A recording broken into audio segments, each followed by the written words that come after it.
Hey everybody. Um, just a couple of elements regarding the cloak-and-dagger part of Esgrima Criolla with the Poncho. Uh, we call them engaño in Filipino and Spanish martial arts, the trickery part. Just a couple of things that you can do with this. Just a point I'd like to make. I know a lot of people wrap the poncho super tight around their forearm. I don't. Uh, for one, if it's super tight to the skin, I find that if you're training with a metal knife or a wooden knife or even a hard plastic knife, it hurts a lot more. And biomechanically, that can shut down movement with this arm. So I keep it loose so there's more material, A, and B, so that I can disengage quickly and transition from defense to offense fast. So here, if I turn and I keep this loose, I do a wide wrap so it's loose here. There's more material in terms of layers to protect the wrist, the forearm, and the knuckles. And I can disengage fast if I need to. And this is loose and can be used as a weapon much easier, where you have a two-handed attack instead of the simple one-handed attack that you often see. So just a case in point, for me, it's my preference. You can do as you wish, obviously, but I don't like the tight wrap because I don't want to have to unwrap and uncoil to get it back in play, especially if there's a quick back and forth between the two combatants. And I'll just wait for the plane to go overhead.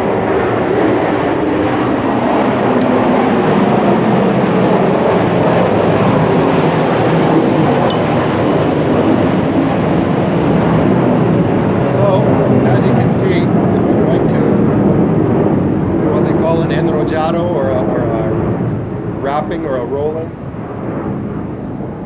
I do it loose with a wide wrap so that I can disengage fast. Right? Again, loose, disengage. Quick wrap, loose. One of the tricks, one of the other ones is the flecazo or the flick. I have a moment of lull where I'm throwing it out at the opponent because I want that snap to be an offensive tool, not just a distraction.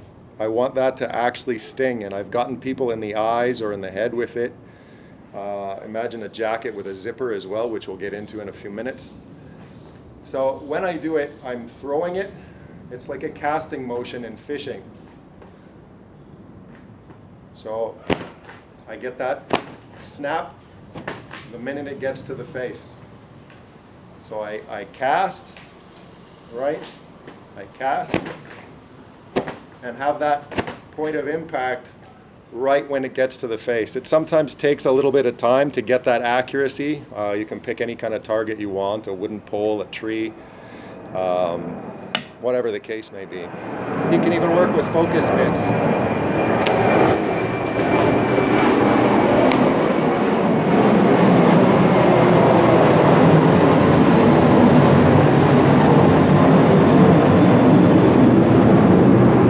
Point being that I'm not tense and heavy all the way through.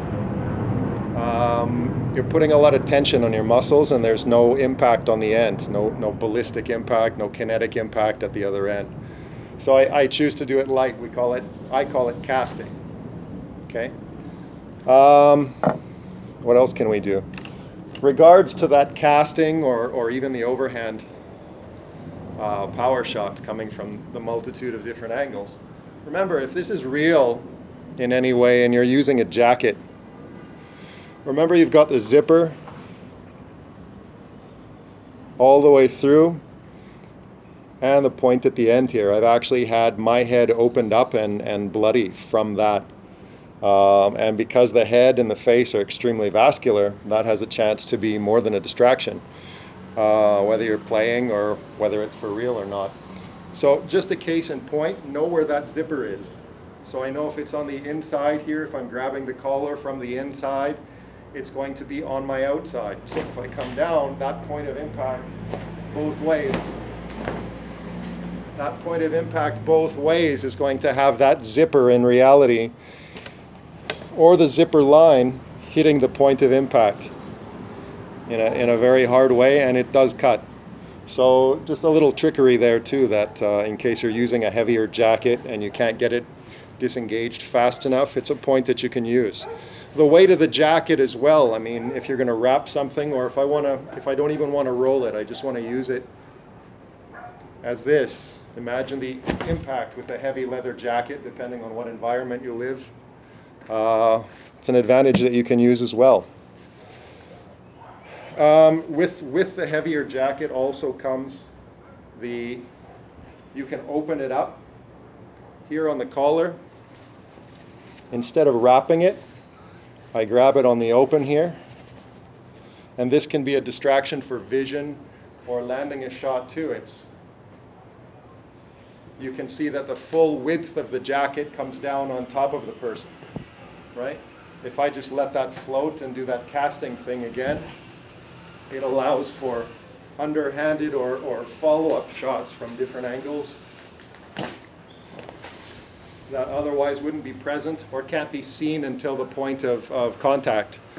So something that you can manipulate as well, right?